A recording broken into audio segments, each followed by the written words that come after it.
Good morning, everybody. It is Monday, March 1st. We have spring training baseball upon us. I am so stoked for this. We have a 4-game slate on DraftKings. We're going to break it down a little bit.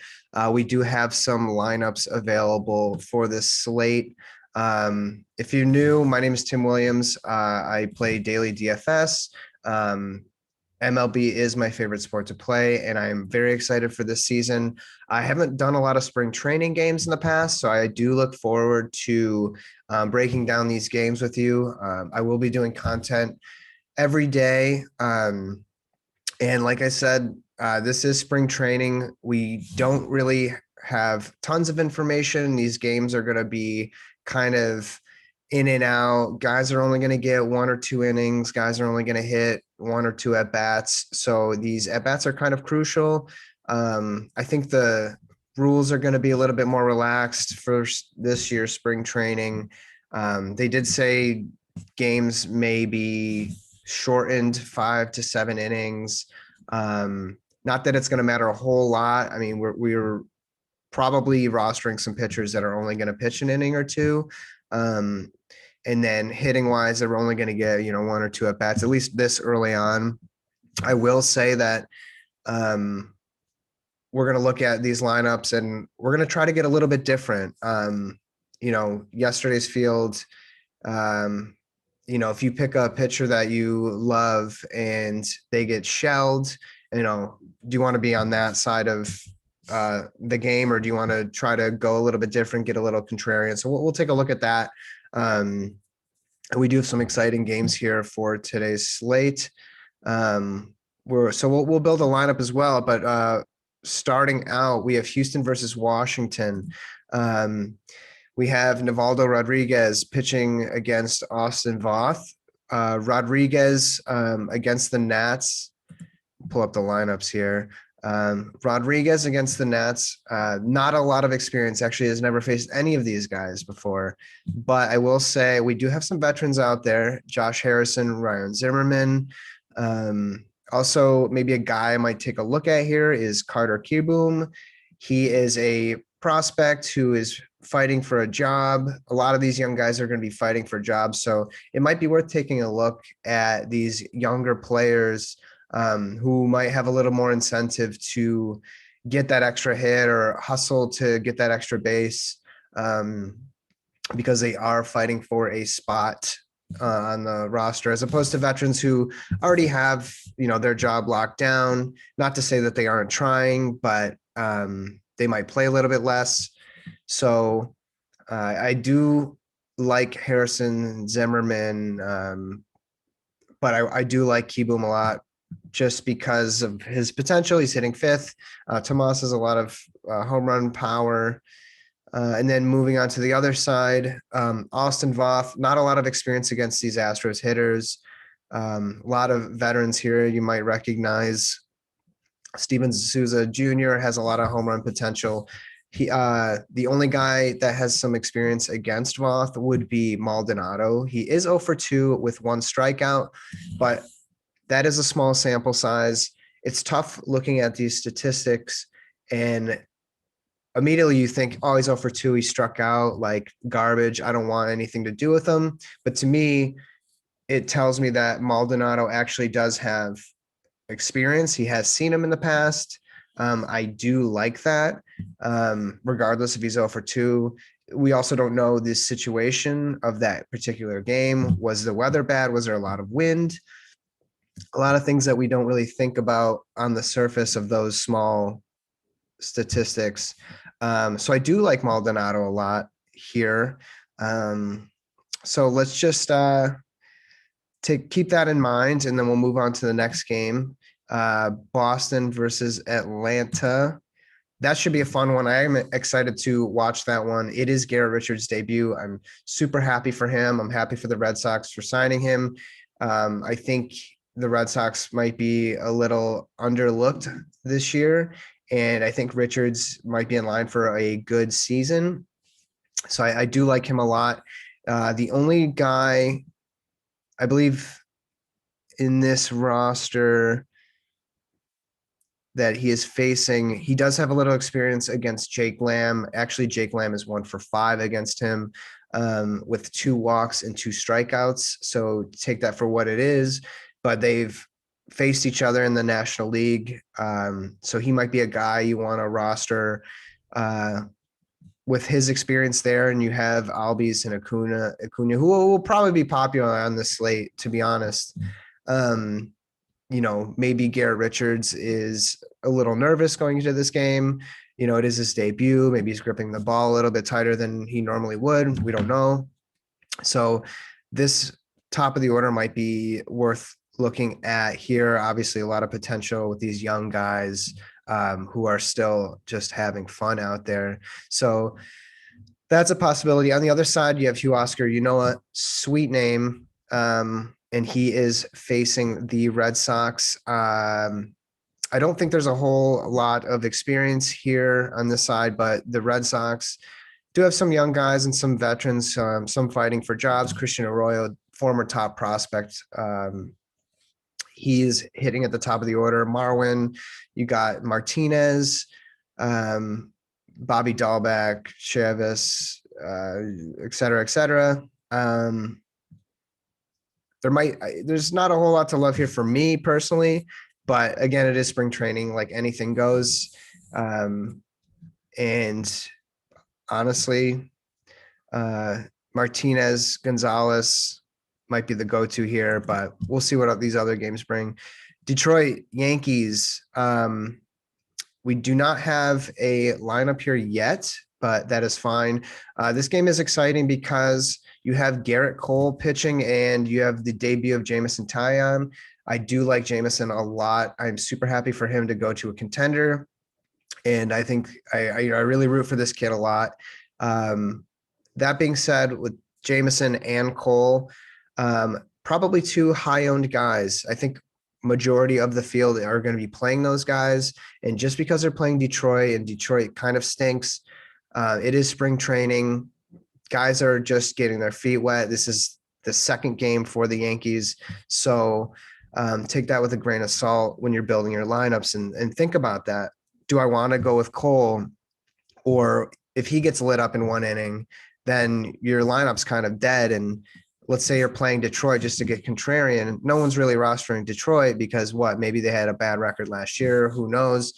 I kind of want to think opposite of that. So maybe we will roster some of these Tigers against the Yankees. I will say that Candelario does have some experience against Jameson Taillon. I think he is 2 for 3 with a double. And then Ramos has 2 home runs versus Cole. So take that for what it's worth. Also, Robbie Grossman has a home run against Cole. So like I said, Cole with his spring training debut, this isn't the middle of the season. He might be rusty out there. So I give advantage to the hitters this early on. So I like Grossman. And I like Candelario. I like Ramos. And when building these lineups, you want to correlate your hitters going against opposing pitchers, because if Robbie Grossman gets on with a double, and then let's say Candelario walks, great. And then, Garcia goes out there, he strikes out. Ramos goes up there with a double. So he gets on with a double, and then these 2 guys score. That's huge for your lineup. So you have to kind of think and kind of simulate the game in that aspect, as opposed to just throwing out guys willy-nilly in your spots just to fit salary. We want to build lineups. We don't want to just put players out there. So I like that. And then on the other side here for the Tigers, you have Kyle Funkhauser, who does not have a lot of experience. I don't really know much about him besides the fact that he is a right-handed pitcher. But he is facing the Yankees. We don't know what the lineups are. So be careful with that. But it is nice to see Jay Bruce out there. I love his power potential. Gary Sanchez has a lot of power potential. Hicks. I mean, the Yankees look pretty stacked. I love Mike Ford. These guys are awesome. And it looks like, but like I said, these are the Yankees. They might be high owned against a guy who does not have a lot of experience, only a sweet last name. So, and I can't help but think that Marty Funkhauser is his dad's is his dad. So I do love that about him, but we'll move on to the next game. And we'll go with Minnesota versus the Rays. Thorpe, I love here. Australian guy, just a guy, yeah, who does have experience against the Rays. The Rays do not have a whole lot of experience against him, which actually might be an advantage for us because a lot of players may roster the Rays, but it could be Thorpe that has a big day. I will say that Brett Phillips is 1-for-1 against him, so maybe that's somebody you want to just throw in if you need to fill an outfield spot. He is hitting 6th, so you could just click on him and we'll take a look at our full lineups. But then we have Tyler Glass now on the other side, who will probably be the first or second highest owned pitcher on this slate, which, you could ride that wave, or you could try to get a little contrarian and go with some Minnesota hitters and just hope one of these young guys gets you a single or a double, and it negatively affects Glass now. So it leverages you against the field. That might be something to look at. I will say this Minnesota lineup does have some experience against Glass now. And like I said, they're only probably going to pitch an inning or two, but you have Kepler, who's 1-for-1. You have Sano 1-for-2. Andrelton Simmons, who is not going to be playing. I think he has some visa issues, and I don't even know if he's at spring training. But later on in the season, if you're looking at this matchup, he is 2-for-2 against him, for what that's worth. But Kepler, Sano has some experience there. And then, so yeah, we'll take a look at our lineup here and try to build something that is correlated. And we'll pick some pitching who maybe we'll go against the grain here and pick something opposite. So I do like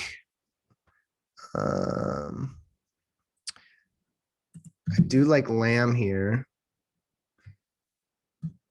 Yeah, get this off here.